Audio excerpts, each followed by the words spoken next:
importance that I speak with you?" Mr. Marbury looked from me to the secretary, his ruddy cheeks visible beneath his twitching whiskers. "You've not made an appointment, madam." "Not for lack of trying." I sent him a brief smile and took the seat opposite his desk, pulling my gloves off one finger at a time. Unnecessary, perhaps, but I hoped it would give him to understand that I didn't intend to leave until I spoke to him. A look passed over his face. Resignation. The secretary gave up, retreating into the corridor.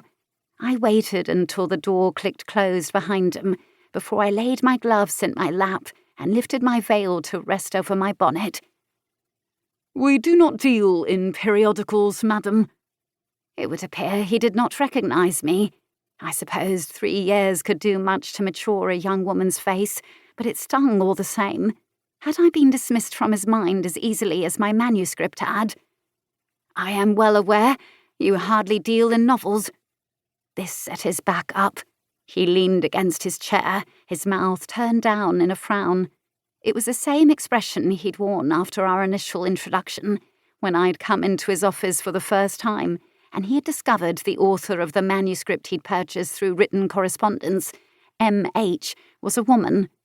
I had no need of forming an enemy today. It was time to curtail my tongue.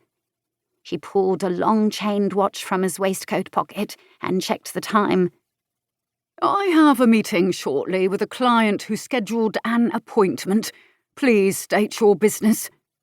In other words, proceed with haste. Very well, I could do that. I would not bother replying to his barb, however, for I would have been more than happy to schedule an appointment if he'd replied to my letter. Finding time away from my mamma for clandestine meetings was difficult to plan ahead of time, though, so it had worked to my benefit.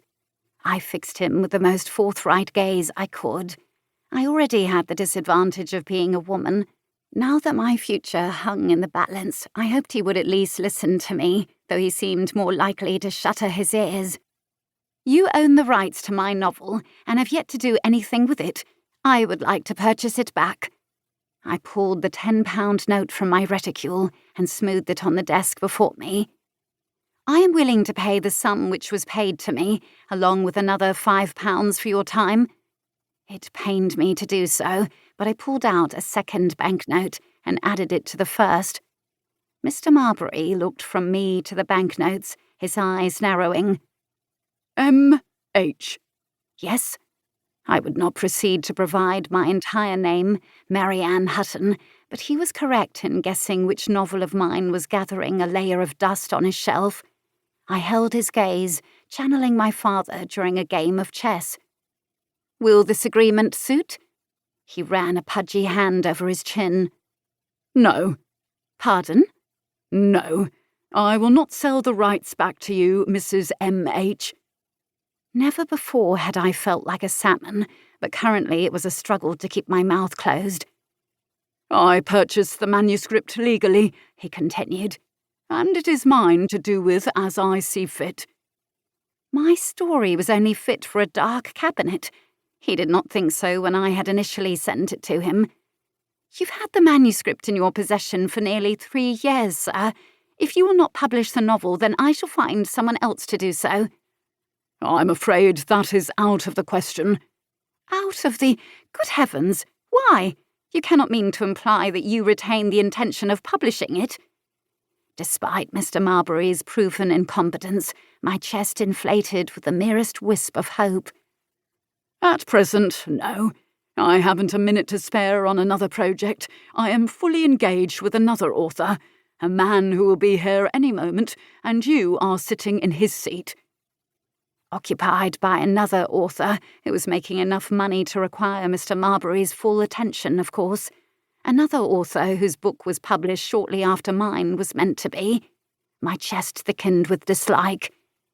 "You speak of Mr. Dalton Henry, I assume?"